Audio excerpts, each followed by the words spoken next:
कुत्ता कुत्ता हम झील के लेंगे, हम झील के लेंगे। हमारा मांगे, बच्चे मांगे।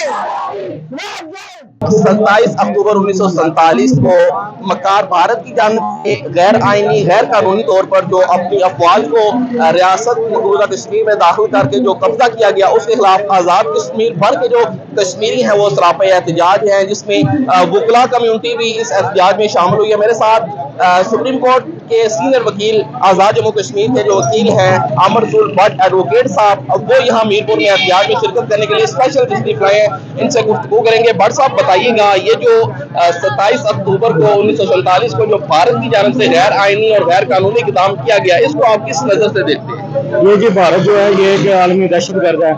इसने बैन अवी कवानीन को बाला ताक रखते हुए, उनसे इनखराफ करते हुए कश्मीरियों की मर्जी और मंशा के खिलाफ 27 अक्टूबर को अपनी फौजें कश्मीर के अंदर उतारी और अपना गासबाना कब्जा जो है उस पर कश्मीर में किया। उस वक्त से लेकर बच्चे बूढ़े जवान तमाम कश्मीरी अपने कश्मीर अपने वतन की आज़ादी के लिए भारत के जाबराना इक़दाम के खिलाफ सीना सुपर हैं और अपनी आज़ादी के लिए जो है वो कोशिश कर रहे हैं। और उस वक्त तक ये हमारी आज़ादी की जंग जारी रहेगी जब तक हम कश्मीर के अंदर से भारत को निकाल नहीं लेते।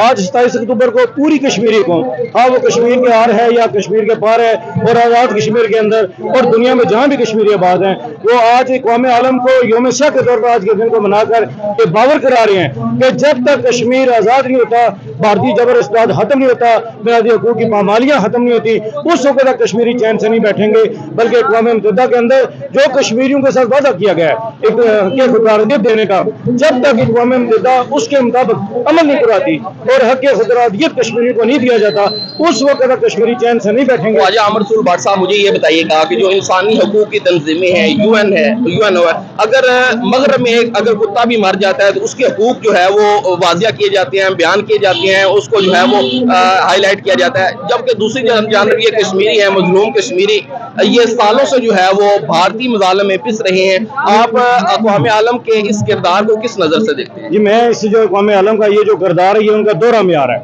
कश्मीरियों का खून अर्जा है, मुसलमानों का खून अर्जा है और वो जो उनका अपने का खून को वो कीमती खून समझते हैं। आप फ़लस्तीन में देख लें, वहाँ पे कश्मीरी फ़लस्तीनी नौजवान जो है वो पत्थरों के साथ लड़ रहे हैं और वो इसराइल का साथ दे रहे हैं। इसी तरह जो कश्मीर के अंदर है भारतीय मुज़ालिम ढाए जा रहे हैं और मैं इस बात की पुरज़ोर मज़म्मत करता हूँ कि वो एक तरफ तो दोहरा म्यार अपनाए हुआ है। कश्मीर की बात होगी, फ़लस्तीन की बात होगी, जहाँ भी मुसलमानों की बात होगी, वो इसकी जो है ना इस कानून को सस्ता समझते हैं और अपने खून को अपने आप को बरतर और कीमती समझते हैं और मैं इसकी पुरज़ोर मज़म्मत करता हूँ। यहाँ पर सवाल ये भी है, हमारे जो मुकामी हुक्मरान है, हमारे जो सदर रियासत है, वो अपने जो है वो दौरे इक़्तिदार में जो है वो कई मुतअद्दिद दौरे भी कर चुके हैं, ये कहने के लिए कि मैं जो है मसला कश्मीर को उजागर करने के लिए फलां प्लेटफॉर्म फलां जगह है वो जाता हूं, तो उनके जो दौरों का असर जो है वो अमली तौर पर नजर नहीं आ रहा। इसको आप किस नजर से देखते हैं? ये जो दौरे हमारे होते हैं ये सियासी दौरे होते हैं। अगर इन दौरों में खलूस शामिल हो, ये वाकई कश्मीर की आज़ादी के लिए दौरे किए जाएं तो फिर कोई बात नहीं कि ये अपने उस मकसद को पूरा ना कर सके या जिस मकसद के लिए दौरा कर रहे हैं वो हासिल ना हो। ये जितने दौरे हैं ये सिर्फ अपने ज़ाती नमूद और नुमाइश के लिए। कश्मीर की आज़ादी या कश्मीर की जो है तरक्की के लिए या इंसानी हकूक़ कश्मीर के अंदर जो पामाल किए जा रहे हैं उसके लिए दौरे नहीं किए जाते। अगर इन दौरों का मकसद कश्मीरियों को आज़ादी दिलाना हो तो मैं समझता हूँ कि अगर ये पुरजोर तरीके से पूरे कश्मीर के अंदर दुनिया के अंदर आवाज़ बुलंद करते तो आज कश्मीर का नक्शा कुछ और होता। आप इस मौका पर जो है वो, क्योंकि पाकिस्तान हमारा बड़ा भाई है, हमारा वकील है, पाकिस्तान के किरदार को किस नज़र से देखते हैं? और हमारी जो पाक फौज है वो हमारी सरहदों पर जो है वो कश्मीर की सरहदें मजबूत किए हुए है और भारत के जो है वो चुंगल से महफूज किए हुए है, तो आप पाक फौज और पाकिस्तान के किरदार को किस नज़र से देखते हैं? ये जी पाकिस्तान के अफवाज के पीछे पूरी कश्मीरी कौम खड़ी है। ये बिला तनहा सिपाही हैं, वो अपनी फौज के शाना बशाना लड़ रहे हैं कश्मीर की आज़ादी के लिए भी। और यही वजह कि जो इन्होंने बुनियाद महसूस जो प्रोग्राम शुरू किए, जो जंग हुई थी भारत ने रात की तारीकी में पाकिस्तान के अंदर एक जारियत की, जिसका जवाब उन्होंने दिन की रोशनी में दिया, उसकी वजह ये थी कि पूरी कश्मीरी कौम जो है वो पाकिस्तान के पीछे खड़ी है और पाकिस्तान की अफवाज मसल्ह अफवाज के पीछे खड़ी है। और हम पाकिस्तान और मसल्ह अफवाज के साथ ये मुतालबा करते हैं कि कश्मीर की आज़ादी के लिए اور پورا کشمیر آزاد کرانے کے لیے، اس کو ایک اکائی بنانے کے لیے وہ کشمیریوں کی اسی طرح اخلاقی سیاسی سفارتی مدد کے ساتھ ساتھ جو ہے عملی مدد بھی کریں۔ آپ کے نزدیک آخر میں مجھے یہ بتائیے گا کہ کشمیریوں کی منزل کیا ہوگی؟